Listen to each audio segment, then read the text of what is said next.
I'm Carol Ann Romo with the New Mexico Beef Council, and this is our podcast, Behind the Burger. I'm joined by Cheryl Knight. We are in Tucumcari, New Mexico. Cheryl, thank you for joining the podcast, and would you introduce yourself? Give us a little background. Okay. Yes, my name is Cheryl Knight.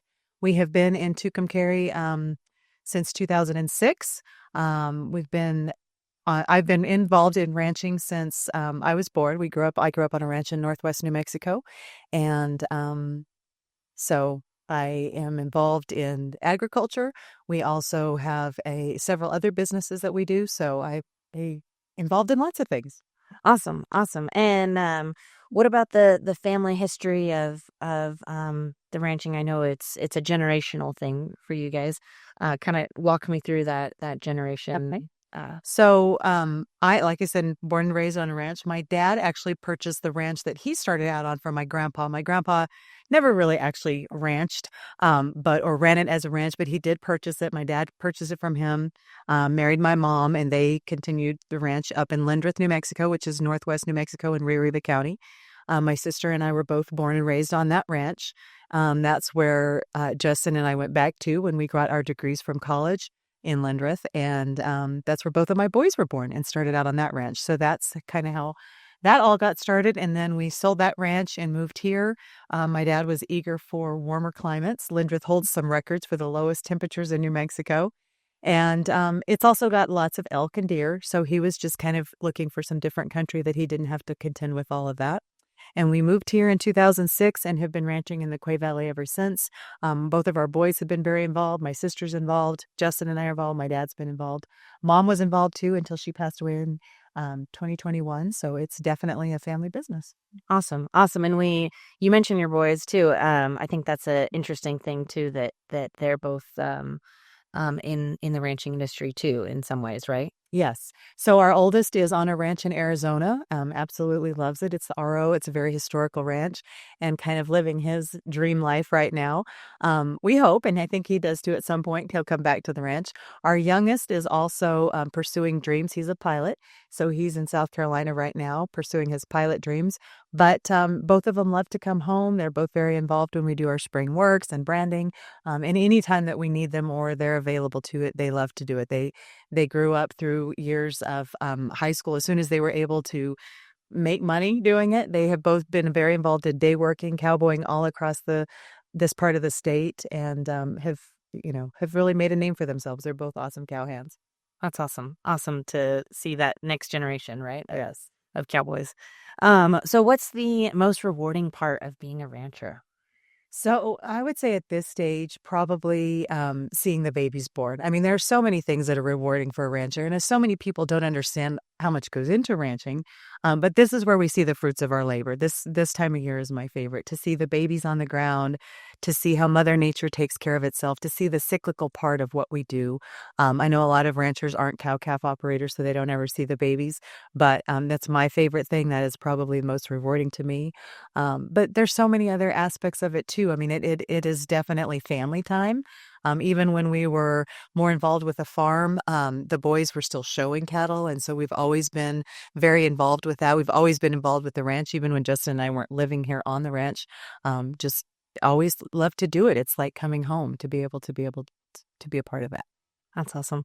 And I think it's like even top of mind that this is so rewarding because you're seeing calves, right? We're driving through Yes. through and we'll get to put the pictures of them, but yeah, just seeing all those fruits of your labor right there Yes. walking towards you or walking towards the cake. What about um talk about how you care for your cattle and ensure their health and well-being and Okay. what goes into that. So we give a lot of that credit to my dad. He has established the ranch and the lineage of cattle that we have. And he's always been very solid in caring, first of all, for the land, and as well as that, the animals. If you don't take care of your grazing practices, if you don't take care of your animal health, then you don't have an operation to begin with. And I know there were years that when we've been involved in New Mexico cattle growers forever, and there were years where the battle was people were saying, ranchers weren't good stewards of the land. And, in any industry, there are people that are obviously at extremes, the good, the bad, and the otherwise.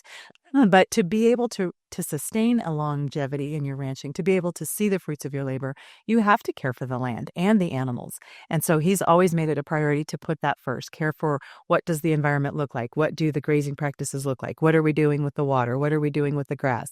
And then the health of your animals goes along with that. So making sure that all of that goes hand in hand definitely leads to the sustainability of your organization. Absolutely. And that kind of answers like questions a couple down the list, right? Because you talk about land. No, that's perfect because it is. It's all tied in together. When you care for the cattle, you're caring for the land. When you care for the land, you're caring for the cattle. That's awesome. What's one thing most people don't know about raising beef, especially, the goal of the podcast is to teach people about things that maybe they don't know. So what's something that you think of? So I think there's all the different levels, right? Like it's a lot of work, but it's a lot of fun. Like, just being able to see the babies. That's my favorite time of year. I love to see the babies. But then also when you see a cow that you've had for multiple years, like, yes, they are a way of living and making a living for us, but they're also part of the family. Like you get attached to those cows and you remember establishing that breed, or how she was as a younger calf, or how she became a mother, and you get to see that progress like they're your kids over the years. But also the just all of the different dynamics, like being involved in other organizations where you are around beef producers, but also taking that to people that don't know. Like we all have people that are in different industries, even in our little community that's considered a country community. People don't know what cattle are like, and they don't know what the industry's like. So being able to tell them, like, this is what we do, this is why beef is important. And then also, something we've learned throughout the years that a lot of people don't know is all of the when is a cow more than a cow. I don't know if you've ever heard of that production, but beef is so much more than beef. I mean, you would be hard pressed to find things in your day-to-day life and in your household that did not come from a cow. And so even when people are vegetarians or vegans, I don't think they realize how many things that they own and purchase that are still derivative of beef. Yeah, absolutely. I think that's a really neat part of our industry too, that they're using the whole cow, right? Everything but the moo, right? Yes. And I think that's it's neat how far reaching it is, right? Yeah. How I might want the burger or the ribeye, but I also learned it's on the tennis strings, right? And it's on the insulin, and it's in these life-saving products, and in your vehicles, it's on the tarmac where your planes land. I mean, everything. Right. And it's in order to be a good steward of the animal, we are using the entire animal. And I think that's a really, really wonderful and special thing to me. Yes. Awesome. What about we talked about resources and the landscapes, but I guess kind of go further into like the environment and the landscapes of how you guys are, being land stewards and using what you're given to be successful. Okay. So in New Mexico, we have a very diverse climate.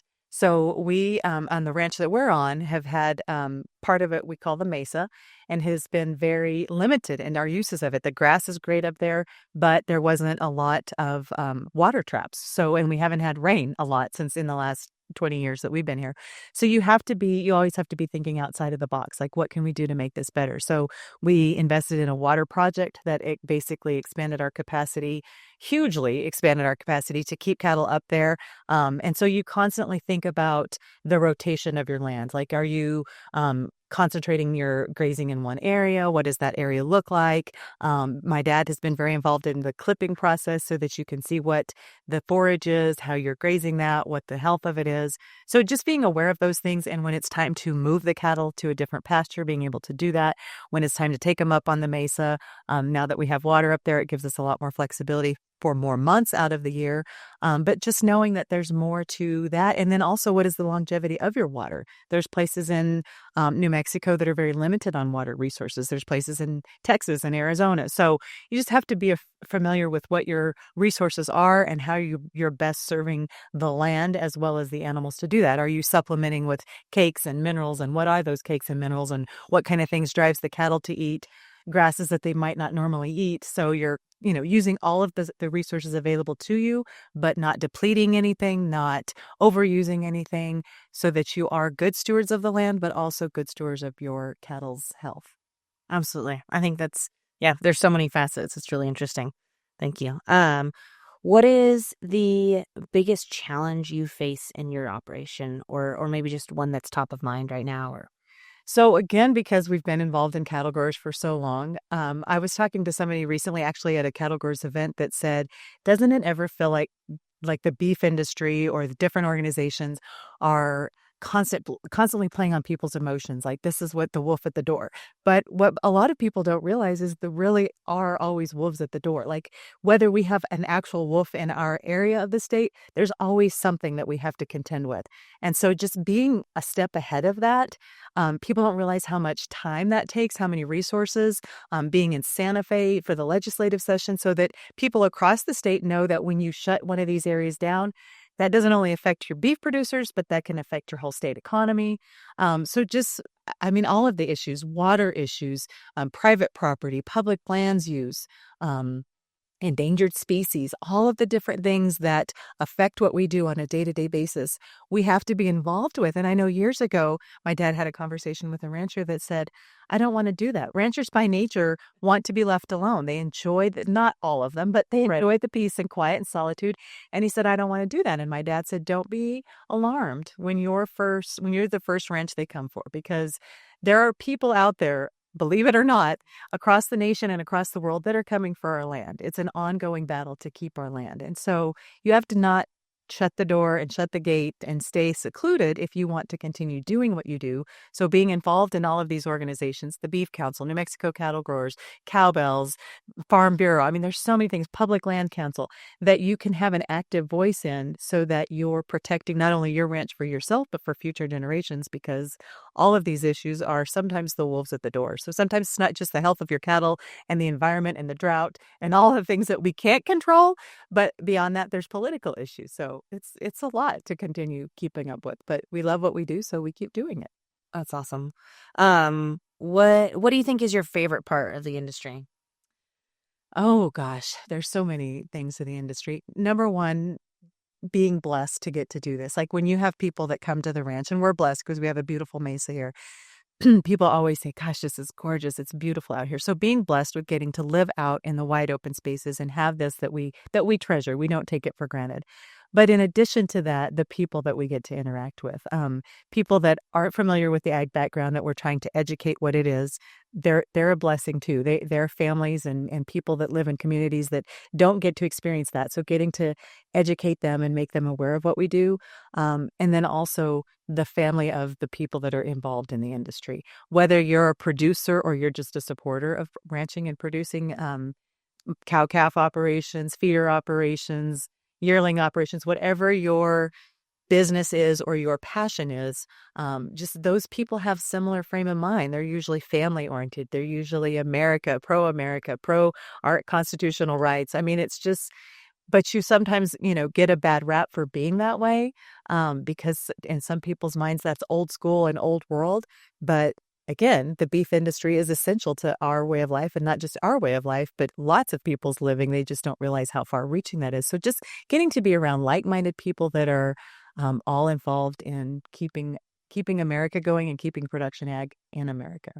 Yeah, absolutely. And I think even too an important part of the beef industry is a lot of us are like-minded and get along, but then also open-minded, right? Too. It's like super welcoming and it's okay if we disagree, right? I think that's a really great quality of ranchers in the beef industry is we can disagree Right. and we can move forward. And that's Right. okay. And we can just agree to disagree and move forward. And I think that's a really important part is yes, we're all like-minded. And then if someone isn't like-minded, we're not casting them aside, Right.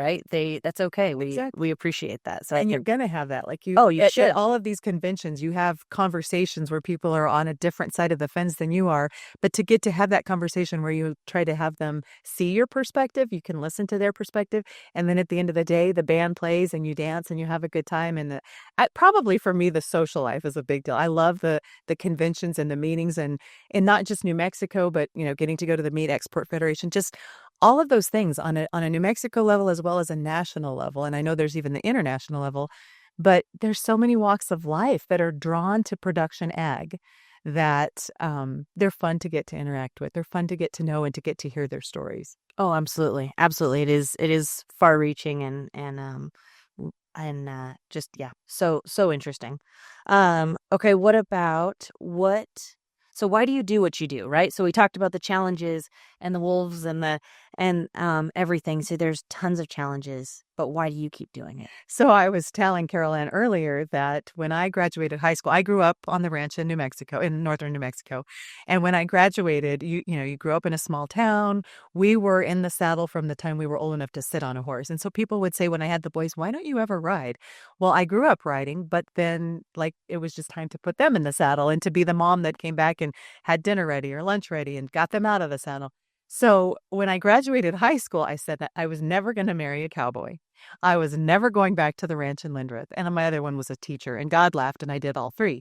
But I think it's just you're wired that way. And I don't think you had to grow up in ag. I was sharing a story earlier of a friend of our son's who didn't grow up being a cowboy, but his passion was to be a cowboy. So he learned how to do that. So I think in a lot of people, there's a desire to be a part of the land.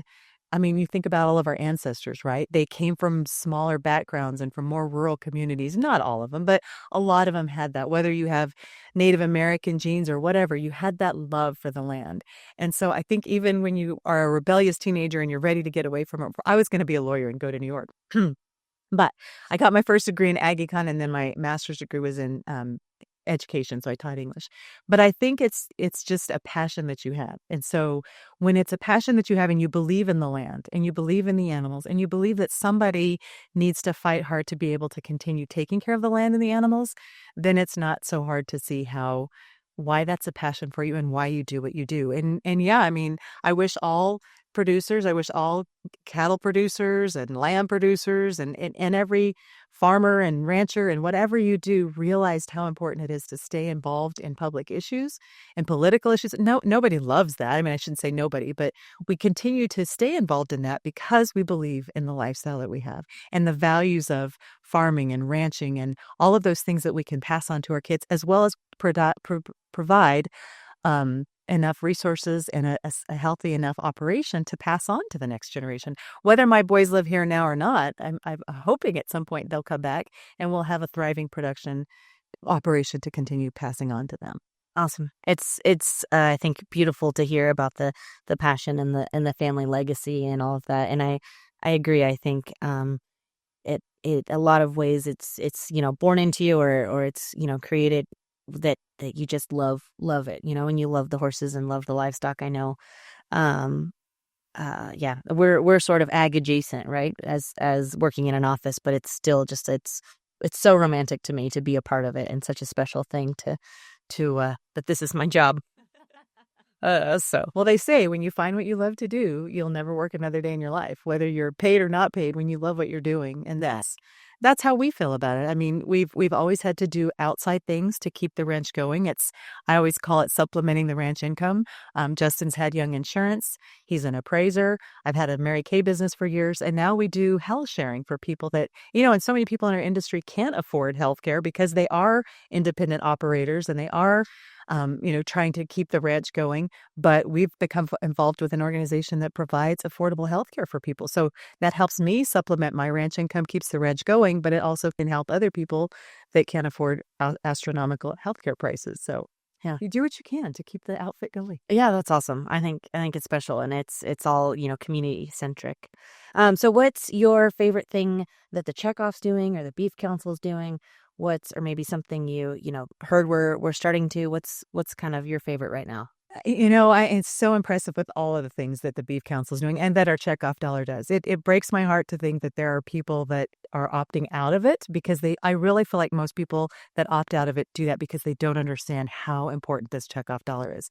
But when you think about the picture of our society, and we're like less than 1% in production ag, the majority of our society doesn't know where their food comes from. So I think that the purpose of and the kind of the goals in some of the goals of the checkoff and the Beef Council are what are Americans seeing and how are they perceiving you as a beef producer? And then how do we get them to go to the grocery store and support beef and to buy the beef? So I love that You're doing all of the awesome things with Facebook and Instagram. I know not everybody's on there, but a lot of people are, and that's a great way to reach them. Seeing the advertisements in Albuquerque, the billboards, seeing all of the outside of the box thinking that's coming on board now to reach people, even with the stories of ranchers and the podcast, like just being able to reach that whole group of the 99% that isn't hands-on ag production or isn't hands-on with the beef, to see that we are real people and that we care about the meat that we provide for you. And again, not just beef, but all of the when is a cow more than a cow, all the byproducts, I guess I could say. So in the classrooms with the activities, sports associations, I mean, all of the levels, all of it, I'm super excited about. I love the recipes we get as producers a lot of times stuck in our ways. So, it's steak on the grill or it's, certain kinds of things, but getting to share those stories and those recipes are, I think, so many things. There's just so many wide open avenues that you guys are pursuing that I think is exciting. I could go on and on. Awesome. Thank you. Yeah. Thank you. I appreciate it. And it's just, and I mean, not getting paid to say that. Right. Well, a little, no, just kidding. That's awesome. No, I appreciate it. And it's, I can talk about my favorite things, and I do post my favorite things on our website monthly or so. And so, but it's just great to hear from you and your perspective. And, is there anything else that you'd like to add about your operation or the beef industry? Something else, anything that you have? I guess, probably have said it all already, but I would say as you think about what ag producers do and beef ranchers in specific, because that's what we are, is we're beef producers, is to think about the story behind the family and all things in our society. Just because you may not agree with somebody's stance or the way they're pursuing it, maybe consider their perspective behind it. Maybe they just don't have the facts. And instead of getting hot-headed and defensive, think about being more of an educator. I was a high school English teacher. Justin taught VOAG. My sister taught VOAG. My dad even taught in a school when he first lived in it was in Largo, and not very many people know where that is in New Mexico. But when you think about whatever somebody's background is or perspective on it is, they have a reason for thinking that. So instead of being confrontational or assuming the worst or assuming anything, just maybe being more of an educator and trying to reach out and share what we do and why we do it. And maybe if you're around people that don't know, making those connections. I think I heard you talk earlier about making connections. That's one of the things that we do is reaching all of across every industry so that the bigger world feels smaller because there's a connection to whatever industry it is that may or may not know about agriculture, or just letting people know that are buying their beef at the store, there is a story behind that. And so just making that, making yourself, I guess, available to be a real person and a real story behind the industry. Awesome. I think that's great. And that's kind of the goal of this podcast, right? It's behind the burger, because we want to know who's behind the beef on your plate. So, could you tease your favorite recipe or maybe your favorite way to eat steak or beef? Sorry. Okay. So, like I said, I'm pretty basic with grilled beef or fajita meat, but we do have a family recipe. I don't even know who to give credit to, but my mom always made it, and they're called a Mexican egg roll. And so I don't have all of it memorized, but you basically make a big batch. You cook your hamburger meat, you put in some chopped green chilies, some shredded cheese, some onions, some garlic, and I think there's a couple other funky little spices, but it's basically like a Mexican burger. And then you daub it into your egg roll, wrap it up and deep fry it. It's not the healthiest option, but Mexican egg rolls is basically a green chili cheeseburger in an egg roll deep fry. Oh, that's awesome. We might need to get that recipe on the website, and I'll share it. That's awesome. That's awesome. And everything in moderation, I think. Yes. Is what Kate Schultz, our dietitian, talks about. And who can't? I can't resist any kind of grilled steak. I love ribeye. I love filet mignon. I love sirloin. I do love a good grilled steak, but I like same roasts. I like prime rib. Oh yeah. Oh man, I even love a traditional just pasta and ground beef too sometimes, or but a good steak, a good burger. We even tried a beef jerky cookie that's on our website recently. It's pretty good. It's very chocolatey, and it's got Nutella in it, and it's delicious. I'll have to. And just little crunch of salt and jerky. It's very interesting, but we tested it the other day. I feel like a really healthy way to eat beef, and my husband laughs because this is my go-to recipe. It's called a taco salad. So I just make hamburger meat with taco seasoning, and then you can pile whatever you want. I'll do tostado chips for him, or I'll just do the lettuce, tomato, onion, beans, guacamole, sour cream. Oh, it's super good. I mean, there's so packed. many things you can do with beef. Yeah. And it is healthy. Yeah, that's awesome. That's awesome. Perfect. Well, that kind of wraps up our podcast. We thank you for joining us. I do have one more question for March is National Nutrition Month, and so we're asking, um, the theme of National Nutrition Month is food connects us. Okay. What does that mean to you? So I think the way that food connects us is kind of a little bit of what we talked about with the stories behind the producers. And that's a big way that food connects us, because every time somebody goes to the grocery store, it would be wonderful if they knew that there was how their food got there, how that meat got to the shelf. So I think there is a connection there.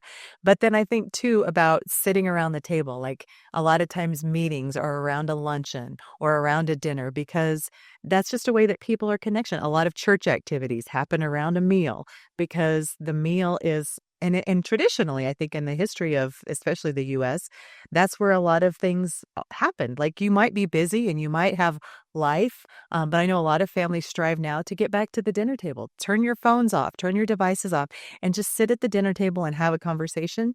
And I think that that's probably the easiest place for most families, career people, empty nesters like us. Like we enjoy that conversation around the meal, whatever it is, breakfast, lunch, or dinner, whatever your thing is, because you get to just sit and enjoy the food and enjoy the company and getting to do that and fellowship, friendship. Absolutely. Yeah, I think food is the ultimate connector, right? Yeah. Yeah. Awesome. Well, thank you so much for listening, and thank you so much, Cheryl, for joining the podcast. Thank you for having me. Awesome. Well, thanks. Behind the Burger is a podcast produced by the New Mexico Beef Council with the goal of telling the stories of the cattlemen and cattlewomen of the New Mexico beef industry. Thank you for joining us for today's episode. If you would like more information, please visit nmbeef.com. Whether it be a burger, a steak, or another beef dish, we hope you are enjoying beef at your next meal.